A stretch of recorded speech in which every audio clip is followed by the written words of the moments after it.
We must act now with love, compassion, and understanding. We must be willing to cast aside the stigmas, to speak openly, to share our combined knowledge and experiences. We must stand together, strong in the face of this insidious illness. With strength, courage, and very great patience, we can make a difference. You know, in our wildest dreams, we thought, maybe we could get Kay Warren to come. Maybe we could get Kay Warren to come, and then we'd all go, nah. We did a conference in California at our church in March of this year, and some of the folks that are here at this conference in Tyler came to ours and said, hey, would you come replicate that in Tyler? And we said, oh my goodness, we're barely making it through ours. And so they took that idea and said, that's okay, we're going to do it ourselves. And so the folks here in Tyler have just taken the idea of talking about mental illness and stigma, and that the church can have something to say about it. And when they invited me to participate, I said yes instantly, because this is one of the most important parts of the work that I can do, is to talk about mental illness, to talk about people, to tell people that that the stigma should be completely erased. So just about any place where people are going to be talking about mental illness, I want to be a part of it.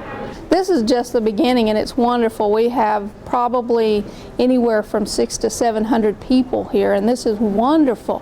We had to turn people away. It's like a rock concert, and we're talking about mental illness. It's just unusual to have that many folks want to come and learn about mental illness. Well, UT Health Northeast over the last couple of years has been engaged in identifying the real health problems of Northeast Texas. And it became very apparent to us that mental health is a huge issue. We have a suicide rate in our region of the state that is 65% higher than the state average. We know that we have a shortage of mental health hospital beds, and we know we have one mental health provider for every 25,000 people. And because of that, our area is suffering with regard to mental illness. I felt that it was important to be here to partake in being part of the solution to stomp out the stigma of mental health, to learn more information on how to cope with individuals who are experiencing mental health, as well as help me in my career as working in the mental health field. Also, even on an aspect of personal, having relatives, how to cope with them, and just mainly to be here to bring mental health in the forefront. I believe that education opens up and allows us not to live in silence, and takes away shame and depression and all kinds of burdens that we have. And I'm also a CASA volunteer.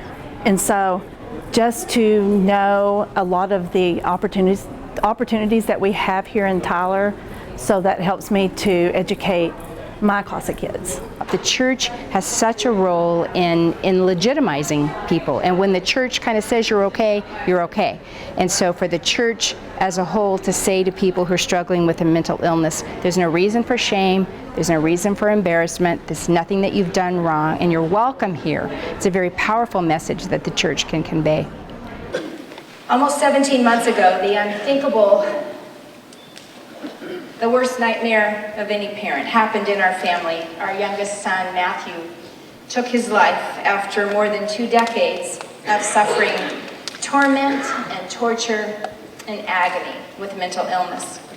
Well, for us, with our son who had a mental illness from the time he was very young, like a toddler, we knew he was different and that he was facing some struggles that our other children weren't living with. We tried really hard to do 2 things: to give him the support and help that he needed, but also to guard his privacy, because we lived a pretty public life and we wanted him to have the privacy that he deserved to get the help and the healing and the treatment that he needed. So for people who are in a public eye and they have, someone in their family who is living with a mental illness, there's that challenge of guarding their privacy and yet trying to be open about the illness, that there's nothing to be ashamed of. He spoke of suicide for the very first time when he was 12. It was Mother's Day. And as I tucked him into bed that night, He asked if I would kill him and put him out of his misery. The stigma is so prevalent that people hide it. We even heard today a story of a family member who probably took his life, but the family were too embarrassed to say that, and were actually relieved that it was listed as an accident.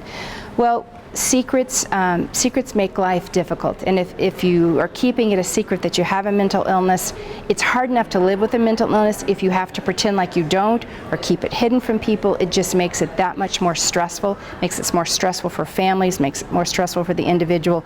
So for all of society, from the church to the community level to the family level, just down to the individual, to get rid of the shame, get rid of the stigma is probably the most powerful thing we can do.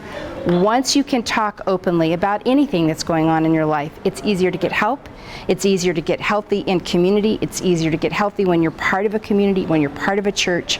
And so it's probably the best message that will come from this conference today, is that we're saying there's no shame, there's no stigma.